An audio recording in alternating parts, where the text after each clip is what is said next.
आज चर्चा करेंगे आत्मदर्शन की, आत्मा के दर्शन की। क्या आत्मा को देखा जा सकता है? यह एक गूढ़ प्रश्न है। इस प्रश्न का उत्तर लोग हाँ अथवा ना में ही पाना चाहते हैं। इन लोगों में भी खास तौर से पढ़े लिखे बुद्धिजीवी कहलाने वाले लोग इस गूढ़ प्रश्न का उत्तर हाँ अथवा ना में ही पाना चाहते हैं। परंतु हम कहना चाहेंगे कि ये जो हमारी आदत है ना, हर प्रश्न का उत्तर हाँ ना में प्राप्त करने की, यस नो में उत्तर प्राप्त करने की, ये जो हमारी आदत है, ये एकदम गलत आदत है। अध्यात्म को OMR शीट नहीं जानिए कि ऑप्शंस दिए गए हों हाँ और ना दोनों, या हाँ और ना में से कोई नहीं। इस तरीके से नहीं समझा जा सकता अध्यात्म को। तो फिर इस प्रश्न का समाधान कैसे हो कि क्या आत्मा को देखा जा सकता है? इस गूढ़ एवं प्रमुख प्रश्न के उत्तर हेतु क्या यह भी एक रास्ता नहीं है समाधान का कि पहले हम समझ तो ले कि वस्तुतः आत्मा है क्या? आत्मा शब्द से क्या अभिप्राय है? लेकिन हम इसमें समय नहीं देना चाहेंगे और पूछते रहेंगे कि हाँ और ना में से एक बात बोलो। यदि उत्तर ना है तो हमारी तुम्हारी दोस्ती खत्म, और यदि आपका उत्तर हाँ है तो मुझे भी करवाओ आत्मा का दर्शन। यहाँ से शुरू होता है आध्यात्मिक शोषण का सिलसिला। हम खुद भुक्तभोगी रहे हैं। जब हम 16-17 वर्ष के थे तभी हमने एक गुरुजी से 4-4 बारी दीक्षा ले ली थी, इसी आत्मदर्शन के चक्कर में। आत्मदर्शन तो हुआ नहीं, बल्कि उल्टा 5-6 साल खराब हो गए उनके चक्कर में, उनकी साधना करते, सेवा करते। कभी कभी अपने पूर्व जीवन की समीक्षा करते हैं तो ऐसा ही हाल नज़र आता है कि समय बहुत खराब किया, पता नहीं क्या क्या करते। करने योग्य बात तो यही है कि जिसका दर्शन हम करना चाहते हैं उस आत्मा को समझ तो लें कि आखिरकार ये क्या है, आत्मा शब्द से क्या अभिप्राय है। फिर खुद ही निर्णय हो जाएगा कि आत्मदर्शन क्या है। जिन शास्त्रों को हम मानते हैं, प्रामाणिक मानते हैं, उन शास्त्रों में भी आत्मा को देखने की बात मिलती तो ज़रूर है।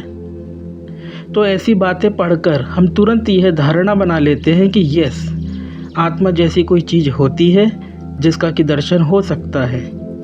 परंतु बात ऐसी नहीं है। आइए एक श्लोक या कहे सूत्र देखते हैं अष्टावक्र मुनि का कि वे क्या कहते हैं। अष्टावक्र गीता के 18वें प्रकरण के श्लोक 40 में वे कहते हैं,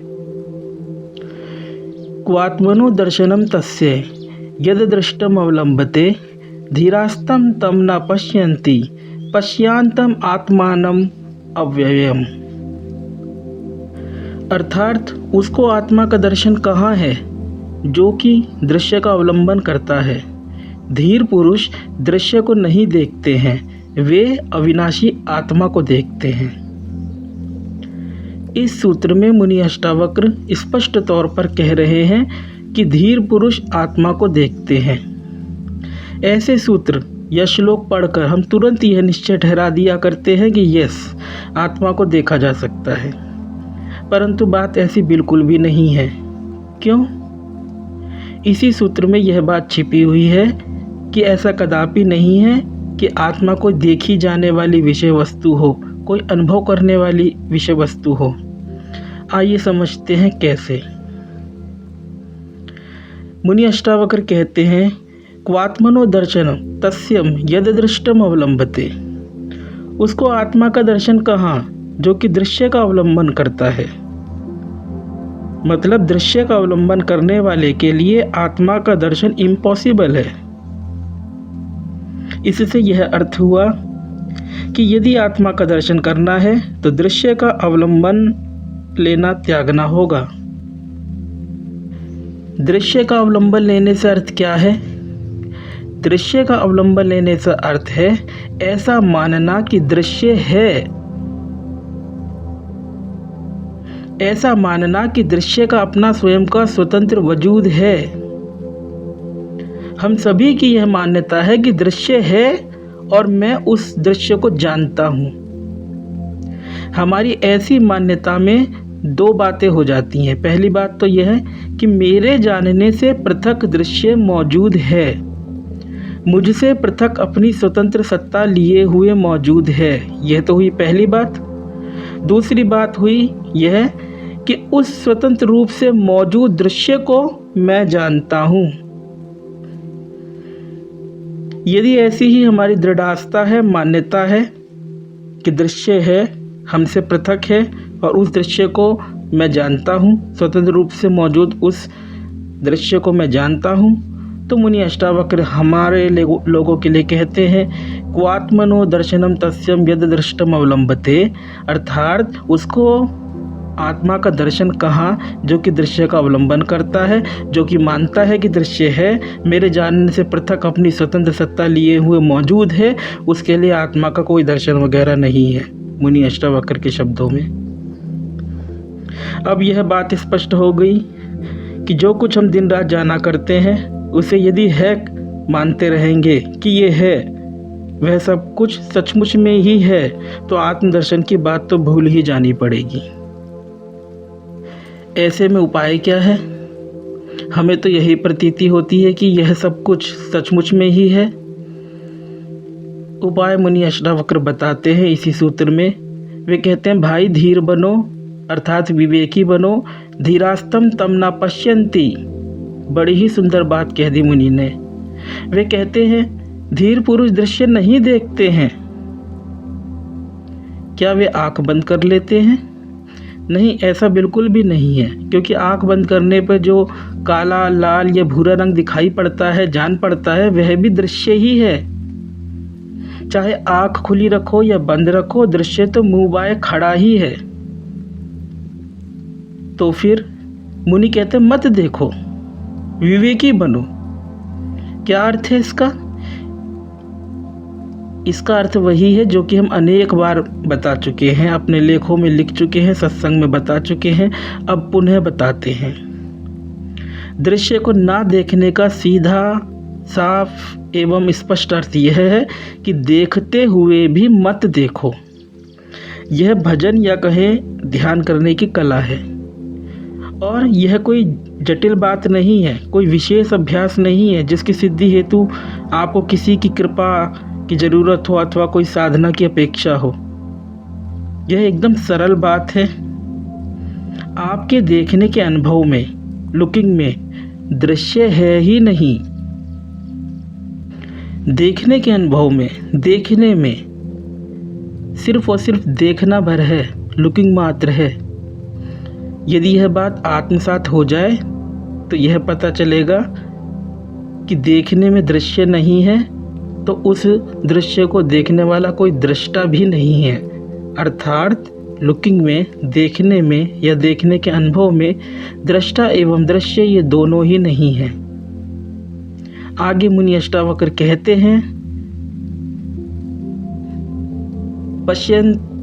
पश्यन्त्यात्मानम् अव्ययम्। वे अविनाशी आत्मा को देखते हैं। अर्थात जो धीर पुरुष दृश्य को नहीं देखते, धीरास्तम तम न पश्यन्ति, जो धीर पुरुष दृश्य को नहीं देखते हैं, पश्यन्तात्मानम् अव्ययम्, वे अविनाशी आत्मा को देखते हैं। अब यह ना सोचें कि कोई विशेष ज्योति या चमत्कार प्रकट हो जाएगा कि उसको देखते हैं, जो कि आत्मदर्शन होगा। बात यह है कि जब आप देखते हुए भी नहीं देखते हैं, तो दृश्य एवं दृष्टा की सीमितता से परे स्वयं के होने मात्र, मैं मात्र के रूप में शेष हो रहते हैं। यह अविनाशीपन आपका है, हम सबका है, एक है, एक तत्व है। यह मन की शुद्धता है। अशुद्धता में ही मन का विभाजन है, मेरा मन तेरा मन, मैं अलग व्यक्ति, दूसरा व्यक्ति मुझसे अलग। लेकिन मन की शुद्धता में एकत्व है, अद्वैत है। यही बात गहरी नींद में है, और यही बात अभी जागते हुए भी है। यदि हम देखते हुए भी नहीं देखे, यही आत्मा है। सारे रूप में कहा जाए, स्वयं के आत्म स्वरूप में स्थित हो शेष रह जाना ही आत्मदर्शन है। अब तक जो भी चर्चा हुई उससे हमें यह भली प्रकार निश्चय हो जाना चाहिए कि आत्मा कभी भी दृश्य नहीं हो सकती है। वह कोई ज्योति, कोई दिव्य ज्योति, कोई दिव्य प्रकाश अथवा कोई अनुभव भी नहीं हो सकती है। यदि ऐसा निश्चय हो जाए आपका, तो यह निश्चय आपको आत्मदर्शन के नाम पर फैले व्यापार, शोषण, भ्रांतियों से तो बचाएगा ही, बल्कि आपकी आध्यात्मिक राह को भी सही दिशा में प्रशस्त कर स्वयं पर ले आएगा। यह आप ही हैं जो कि आत्मा है। आपके और आपसे, अर्थात आपकी आपसे दूरी शून्य है। इसमें कोई गुरु नहीं है जो कि आपका हाथ पकड़कर किसी आत्मा, किसी ईश्वर, किसी ब्रह्म से मिलवाएगा। गुरु तो सदैव ही गुरु वाक्य है जो कि निर्देश करते हैं कि अपनी ओर लौटो, और वे गुरु वाक्य आपको उपलब्ध हो ही रहे हैं। ओम। अगर आपको यह वीडियो पसंद आया है तो वीडियो को लाइक जरूर करें और चैनल को सब्सक्राइब कर इस ज्ञान के प्रवाह में अपनी श्रद्धांजलि अर्पित करें।